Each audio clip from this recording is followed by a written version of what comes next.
I'm not here saving thousands of dogs out of Southington, Connecticut. Northern Bound Rescue will never save thousands and thousands of dogs, but we're going to be able to save the ones that we can, and it's going to matter to those dogs.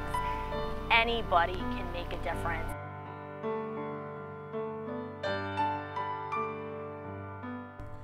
Northern Bound Rescue is a non-profit organization in which a young lady, Dawn, and her husband, Steve, rescue dogs from high-kill shelters in the South. My name is Dawn Anastasio. I run Northern Bound Rescue, which is a small puppy-only rescue located in Southington, Connecticut. I started in rescue doing volunteer work about 8 years ago, doing some foster work for an organization called Labs for Rescue. It's where I actually have 2 of my own dogs from.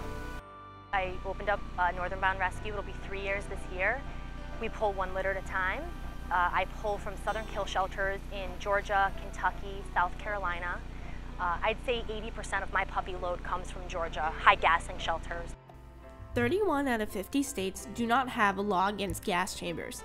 Carbon monoxide is used and the animals die within 25 minutes. They don't have humane societies down there like we do up in the north.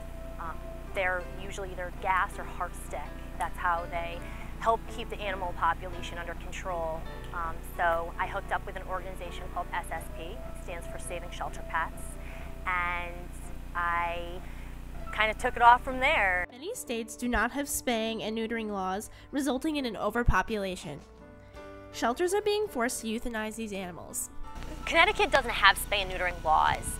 Obviously, it's a great way to keep the population under control. There has been a lot of research done that if you spay and neuter a little bit too young, it actually messes with the development of the musculoskeletal growth of the dog. We have proof of 2 of our 3 that have torn ACLs because they were neutered too young.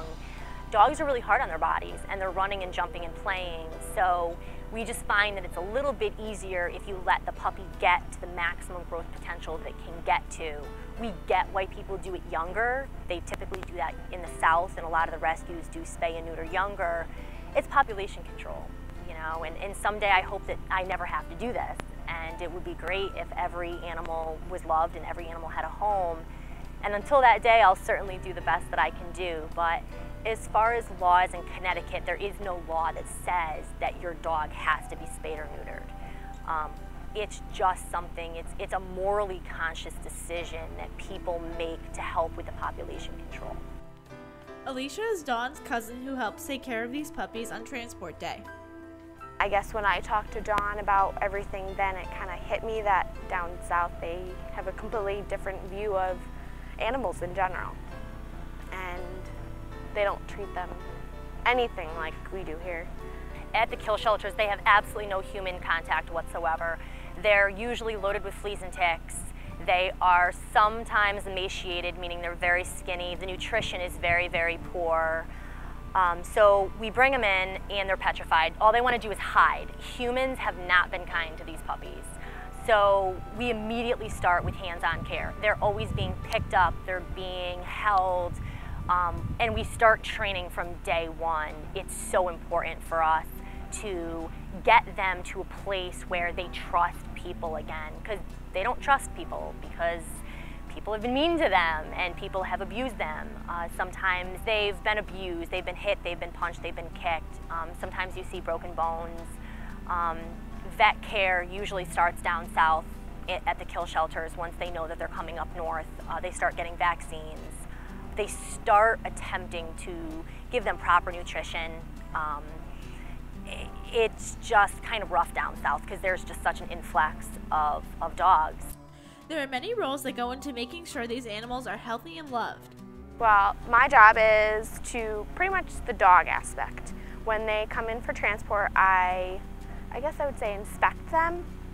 I see if there are fleas that we need to treat, if there's any ticks that need to be removed, and then as well as if they have any cuts, scrapes that we need to treat, just by pretty much putting antibacterial on it. We completely bathe them. If they do have fleas, we just give them a flea bath, and we take them out of the bath and we dry them and do one more quick just like inspection and see if there's anything else that we haven't found, and then we bring them down and we hand them to another volunteer.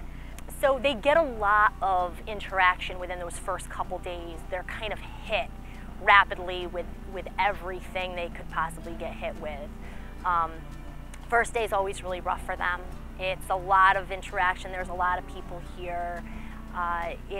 They need to understand that life is immediately better the second they get here. They are loved, they are wanted, and their worries are over at this point, and we'll take care of all their needs. And you can see after a couple of hours, they just start to relax, and they know at that point that they don't have to fight for food, they don't have to fight for water, and they're that much better off because of it. We realize that usually they don't have the amount of food that they have here. So we do take that into account, as well as just their whole travel here. But it does get better. In many instances, it's gotten very well just in a day, because they realize I'll be getting more food and it's not going to go away in 5 seconds. Puppies come in, we have a girl, Lisa Wynn, who takes the glamour shots, and she's another volunteer, and she goes and she, sometimes it's the day after, sometimes it's the day of, after Alicia has done her thing with bathing them and cleaning them. People will call up to tell me that they're interested in a particular dog, and they can either fill out their application online, or they can come here, meet the puppy with their family, fill it out here. As a group, I'll email the application to other girls, or we'll kind of take it upon ourselves to say, yeah, this looks like a good idea, and then a home visit will follow. And we just check the home. We want to make sure that if they say they're living on a quiet road in the application, that they are being honest and they really live on a quiet road. And so we'll check out their home environment. We're looking for outdoor pens, we're looking for outdoor leads. Those things are not allowed in our rescue. We don't want people tying out a dog. We don't want people leaving their dog in an outdoor pen. We reserve the right to refuse people, and we certainly do. So I think we're pretty strenuous, and it's nice being able to meet the families. We check out their children's behavior, if they're being a little aggressive with the dogs, if the parents are on top of them, because this is a forever type of experience, and we certainly want the puppy to be in the best home possible. And if kids are a little aggressive and the parents aren't on top of it, we certainly don't want the puppy being in that type of environment. Carol Buckley adopted a puppy, Albert, from Northern Bound Rescue. Hi, I'm Carol Buckley, and this is Albert. And we rescued Albert through an adoption through Northern Bound Rescue in Southington, Connecticut. And let's see, how did we find out about it? We unfortunately lost our dog 2 years ago, and we're total dog people. And I missed having another set of 4 legs following me everywhere. So part of my grieving process, I kept going online looking to see where I could adopt a dog, and a lot of them had dogs coming up from the south, but it was like a blind adoption. 8 or 10 week old puppies, or 6 or a year old dogs, sight unseen, they would just ship them up to Connecticut. And I found this Northern Bound Rescue in Southington, and I was able to go visit their house and see the puppies that they had, and fell in love. So here we are with Albert, a year later. Albert was rescued from a kill shelter in South Carolina. They were scheduled to bring a litter of 8 puppies up, retriever mixes, and the volunteer that was down there in South Carolina saw Albert being carried into the gas chamber to be euthanized, and she was hysterical. She quickly called Dawn and Steve of Northern Bound Rescue and said, "Can you please take an extra puppy so there's 9?" And they said, "Absolutely." So sadly, the rest of his litter does not exist anymore, but we have Albert.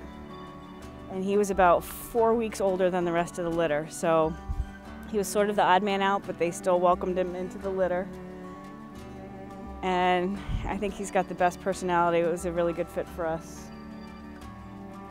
It's like, I think he knows that he was rescued. I adopted Albert. I was invited with my daughter Megan, and we went to be there for transport day. We all brought food, and we kind of hung out in the garage waiting for the van to come in, all excited.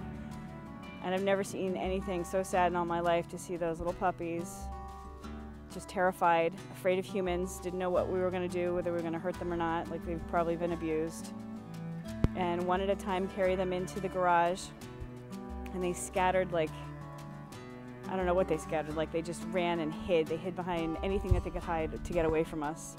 And one by one they took them upstairs into the bathroom and gave them a little bath and checked them out, made sure they were healthy and looked okay.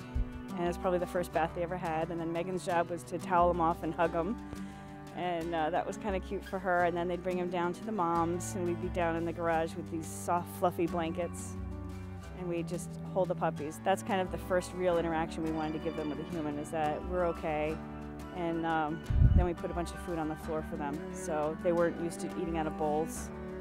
So we'd scattered some kibble, and oh my gosh, they were so funny, just eating so much food. And they kind of hid together into the crates, but then they started to play, and by the end of the day they're like little puppies again that are playing with people. So that was really neat, and I can't applaud the efforts of these volunteers enough. You know, I just think that anybody can make a difference. And I think that the younger generation certainly can. You don't have to save thousands of dogs. You can save one, you can save two. It's so important for the younger generations to understand that it just takes one person to make a difference. And I think that that's really important for the younger generation to understand. I was raised in a home where you don't kill stuff, and you love the things that you love, and my parents kind of raised me to, I guess, kind of look out greater than the little bubble that I lived in. And I think that it matters. It matters to the puppies that we've saved. It matters to the families that we've brought dogs into. And it's a great feeling. And you know, when life hands me a bad batch of stuff, it's nice knowing, well, hey, look at what I did. And it's kind of a pat on the back, and it feels pretty good.